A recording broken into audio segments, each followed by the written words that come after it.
Hello friends, संजीवनी naturopathy hospital Junagadh Gujarat में आपका स्वागत है।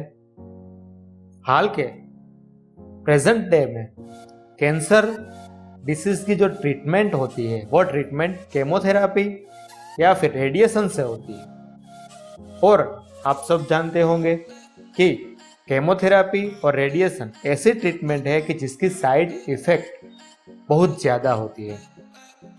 और फिर केमोथेरापी और रेडिएशन ट्रीटमेंट की सक्सेस का चांस सिर्फ 20% रहता है। सक्सेस रेट सिर्फ 20% है, यानी कि 80% जो मरीज है वह सरवाइव नहीं कर पाते।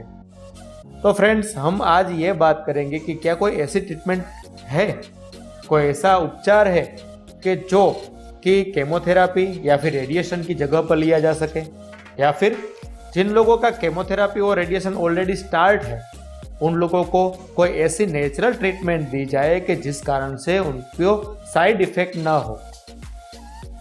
तो फ्रेंड्स, पहले इस बात को समझना होगा कि हमारा जो बॉडी है, ह्यूमन बॉडी, उसमें डिसीज कैसे होती है।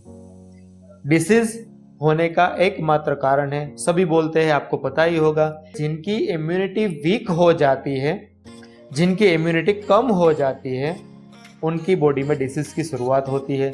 और फिर जिनको डिसीज हो गई है, अगर उनकी इम्यूनिटी को इंक्रीज किया जाए, इम्यूनिटी यानी रोग प्रतिरोधक शक्ति, उनको इंक्रीज किया जाए, बढ़ाया जाए, तो कोई भी रोग हो, कोई भी डिसीज हो, उसमें से रिकवरी मिल सकती है। ये बात तो सभी ने सुनी है, लेकिन प्रॉब्लम यह है कि इम्यूनिटी को बढ़ाया कैसे जाए। हमारी बॉडी में इम्यूनिटी क्या खाए ऐसा, क्या करे ऐसा कि जिस कारण से इम्यूनिटी बढ़े। पहले तो यह समझना पड़ेगा कि इम्यूनिटी किस तरह से बढ़ती है, बॉडी में किस जगह पर इम्यूनिटी केंद्रित है, वो समझना सबसे जरूरी बात है। हम एक उदाहरण से समझते हैं। कोई एक खेत है, हम सोचते हैं वहां पर गेहूं की खेती करें। हम जाते हैं, गेहूं के बीज लेते हैं, सबसे महंगे वाले बीज हम ले आए गेहूं के, और वहां पर हमने बोए। थोड़े दिन हुए, गेहूं की फसल निकली तो देखा हमारी फसल तो इतनी अच्छी नहीं है। बाजू वाला जो खेत है वहां पर उन्होंने हमसे भी कम पैसे में गेहूं के बीज लाए थे और लगाए थे, फिर भी वो फसल हमसे अच्छी दिख रही है। सोचेंगे अरे ये क्या हुआ, कोई बात नहीं। फिर से जाते हैं बाजार में, बड़े ही महंगे वाले पेस्टिसाइड लाते हैं, फर्टिलाइजर लाते हैं, वो छिड़कते हैं। सोचेंगे अब फसल ज़्यादा अच्छी हो जाएगी बाजू के खेत के हिसाब से। वहाँ जाके देखते हो अब भी कुछ फर्क नहीं पड़ा। कैंसर से उसकी बात करते हैं तो यही सिमिलैरिटी देखने को मिलती है। हम जाते हैं डॉक्टर के पास, बढ़िया से बढ़िया हॉस्पिटल ढूंढते हैं, खूब पैसे देते हैं, केमोथेरापी करवाते हैं, बहुत ही पैसे देके रेडिएशन करवाते हैं, लेकिन उसका रिजल्ट नहीं मिलता। आगे जाके कई सप्लीमेंट्रीज लेते हैं, कई सारे मेडिसिन अलग से लेते हैं, फिर भी कोई रिजल्ट नहीं मिलता। अब खेत के बारे में सोचते हैं। क्या होता है कि भाई कोई आदमी आके आपको बोलता है कि एक काम करो, आप थोड़ी मशीनरी चलवाओ। तो आदमी क्या करेगा, ट्रैक्टर ले आएगा और खेत पर ट्रैक्टर ऐसे घुमाएगा। कुछ लोग हल फिराते हैं, ऐसा करते हैं। क्या होता है इससे, जमीन में जो ऊपर की जमीन नीचे, नीचे की जमीन ऊपर, ऐसा होता है। उससे क्या होता है, ऑक्सीजन का लेवल बढ़ता है। तो सिर्फ हम से यही बात हम भी करते हैं। क्या करते हैं कि भाई जो कोई लोग आके कहते हैं कि आप कोई मशीनरी से ट्राई करवाइए। आदमी जाता है, कैंसर पेशेंट जाता है, सर्जरी करवाता है, फिर भी कोई फर्क नहीं पड़ता। कोई आके कहता है अरे भाई कैसे फर्क पड़ेगा, आपका जो खेत है, आपकी जो जमीन है, उसके अंदर जान ही नहीं है। उसके अंदर जो शक्ति होनी चाहिए, उसके अंदर जो जान होनी चाहिए, वह जान ही मर चुकी है, वो शक्ति ही नहीं है। क्या करेंगे फिर? कोई आके बोलता है तो भाई एक काम करो, तुम गाय आधारित खेती करो, गाय का गोबर ले आओ, अपने खेत में डालो, जिसके कारण से जमीन में जान आ जाएगी।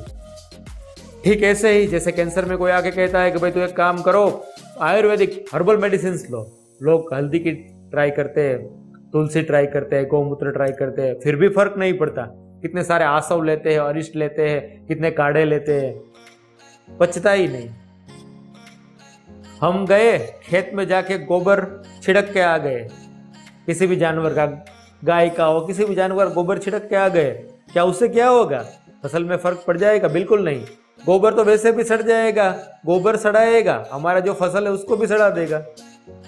वही गोबर जो था उसको हमारे खेत में जो इम्प्लीमेंट करना है, इसकी एक स्पेशल ट्रीटमेंट है।